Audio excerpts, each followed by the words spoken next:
Hello there, welcome back to another review. So today we're going to be talking about Child of Light, which I think come out around, I want to say 2014.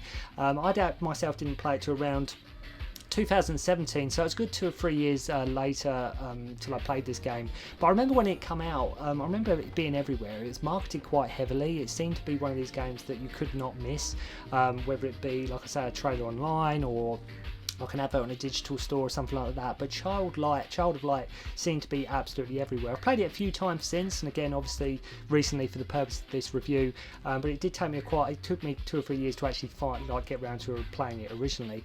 And unfortunately the game represents a bit of a bygone era, sadly, and that, you know, it shows that a game doesn't have to be like sort of super violent, a first person shooter, or have tons of attitude.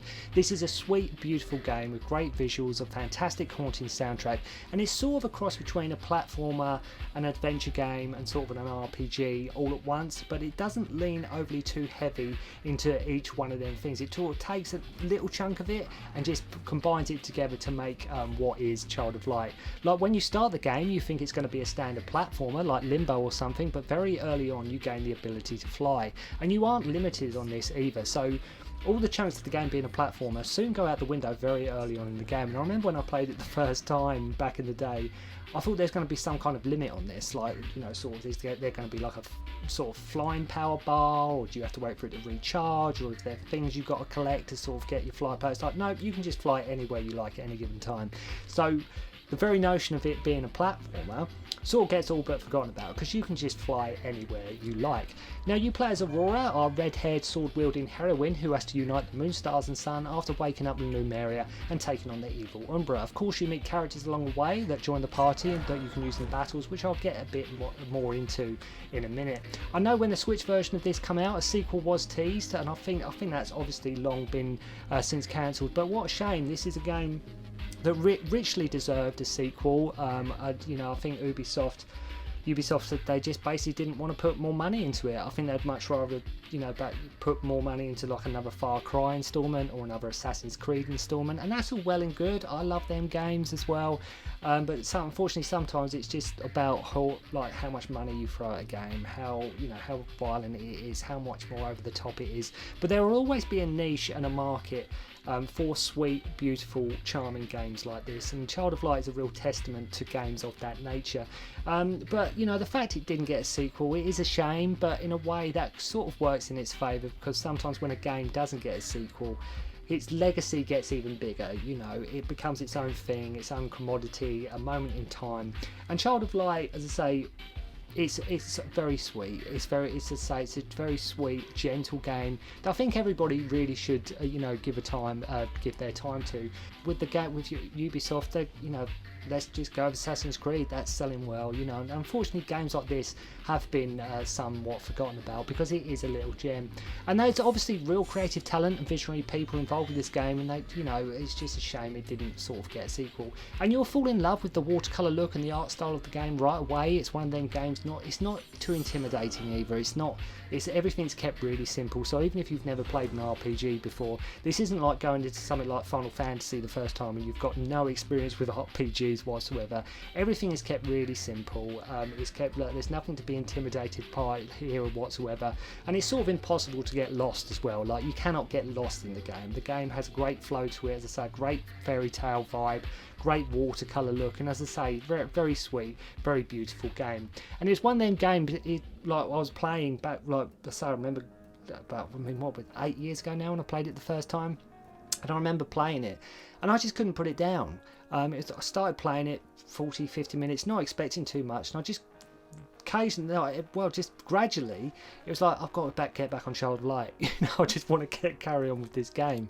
But hopefully, if you've never played it and you do pick up the game, hopefully that will have the same effect on you as well, because you do get a bit invested. You might think it's a bit too childlike, a bit too cheesy, a bit too schmaltzy, sort of when you boot it up, but everything is kept really simple. Even the combat mechanics, like I said, the RPG elements, the battle system, the navigation through the world, it's all kept really simple. It's not the kind of game where it's not overwhelming. You're not like, okay, what the hell am I doing? What the hell's going on? Everything is kept, all the elements are there, but nothing is leaned too heavily into. It's all kept very sweet, very simple, very basic, but above all else very fun. Now I won't go too much into the plot with the games, I don't want to spoil things for you, but as mentioned, you play as Aurora, and as you progress and explore through the game, you meet loads of characters that join your party, and you do get actually quite a big party in this one. It's not just like 3 or 4 characters, no, you get like quite a big group of people that join you along the way. Aside from Aurora, you have Rubella and her brother Tristus, who are like jesters. There is Finn, who is like a sorcerer. There's even Robert, who is a mouse but also an archer. You know, why not, right?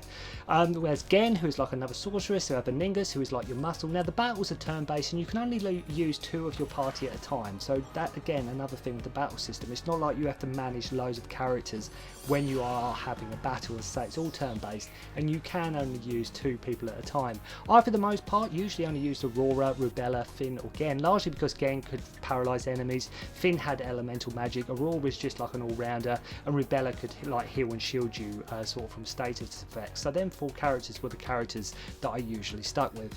And I continually just swap between these 4 characters depending on any given situation. Along with potions to replenish HP, MP and boost attacks, etc. There is also Oculi that you can attach to each character to give an extra boost. For example, you can have your attacks have water or fire effects, or can sustain 10% less physical damage, etc. Or can have light in your weapon, which is good against enemies in darkness. Now me saying all that might be confusing. You might be thinking, hey, wait a minute, what the hell are you talking about? But as I say, it makes it almost seem like it's a very in-depth system, but it's not. When you play it, you will see how simple it is. Now, as you can tell by looking at the game, it goes into the idea of the fairy tales and mythical stories. All the dialogue in the game is rhyming, which does sort of wear a bit thin. It does sort of lose its novelty after a while, and it's a good idea, and it keeps with that fairy tale sort of aesthetic, and some of it is a bit forced. For the most part it works though, and I can definitely see where they were going for, like what they were trying to do with that.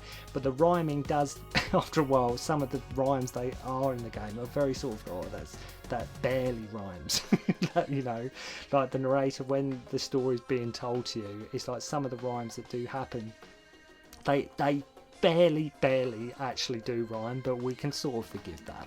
I think the whole idea was to make the game like a playable poem, and it definitely succeeded that. Now this isn't a long game, and it's a game I wish maybe could have been a bit longer, but sometimes there is a market, and I love sweet short games, right? Sometimes if I'm gaming, I don't want to be sat there for days, weeks on end, like some of the, you know, the latter games, some of the, like, you know, later AAA games and things like that. I like games that I can finish in a weekend. I like games that, you know, I can finish in a couple of evenings and something like that. This game here is not that long. It's not that long. Okay, I wish it maybe could have been a bit longer, but it doesn't go too in depth with the combat system. What you get, you know, what the way it's handled is done super right and super well. And I think actually, going back to the length of the game, I think the length of the game is just, I think it's just right, and I think that was just, you know, the perfect length for what the game is. Now this was a game made by people with a vision and wanting to offer gamers something new and fresh, rather than just catering to the masses. You know, it's very easy to hop onto that over the top, you know, blood, violence, first person shooter bandwagon, but I think this was a game that was very much, you know, like I say, made for people made for gamers that did want something different, and it was created by people that did have a distinct vision of the game they wanted to make. Many would take one look at that art style and be like, nah, it's too cutesy, you know, and loads of people are like that, and that's fair enough, that's totally up to you. But sometimes it's not all about the visuals, you know, it's all about once you start to play the game. It's not about how grand the game looks, how good the graphics is, or anything like that. Sometimes it is, and this is how it always was with me, it's just about how a game plays. At the end of the day, if it plays well, then to me it's a good game, and Child of Light is that. So my advice to you, if you've never played this and you are looking at that thinking, that's really cutesy, that's a bit too childlike for me, my advice is you owe it to yourself to give this game a go, as just in terms of presentation, regardless of the gameplay, this game knocks it out of the park. You know, even the gameplay aside, the presentation of the game is exceedingly well done. Now, I've seen some people say it's too easy or not enough of a challenge, and that's going back to the original point I made. It is a simple game. It's not like it holds your hand, but it doesn't sort of put you in any tricky, sort of unfair situations. It's not the kind of game you're going to be throwing your controller at the screen or tearing your hair out. It is not that kind of game. And I think a lot of people did say they wish it did have more of a challenge, and I don't think that was the developer's goal here. Not to make it, you know, don't make a challenging game, but rather just a game that anyone and everyone can just pick up their controller and just experience. And I think there's a lot to be said for that. You know, sometimes a game doesn't have to make you just like completely scream with frustration.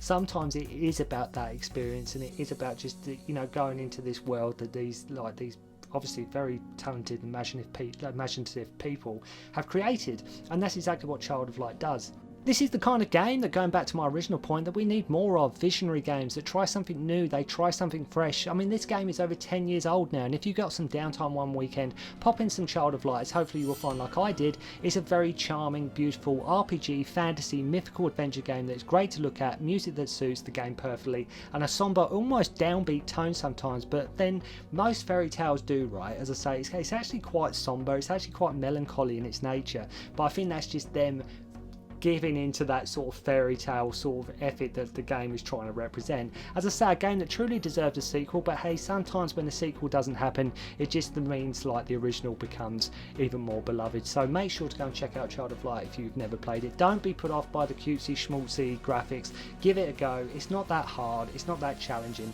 and as I say, if you've got some downtime one weekend, or if you're just killing time, or if it's a rainy afternoon, pop in some Child of Light and say just have a damn good time. But and if you have played the game, make sure to leave a note in the comments below.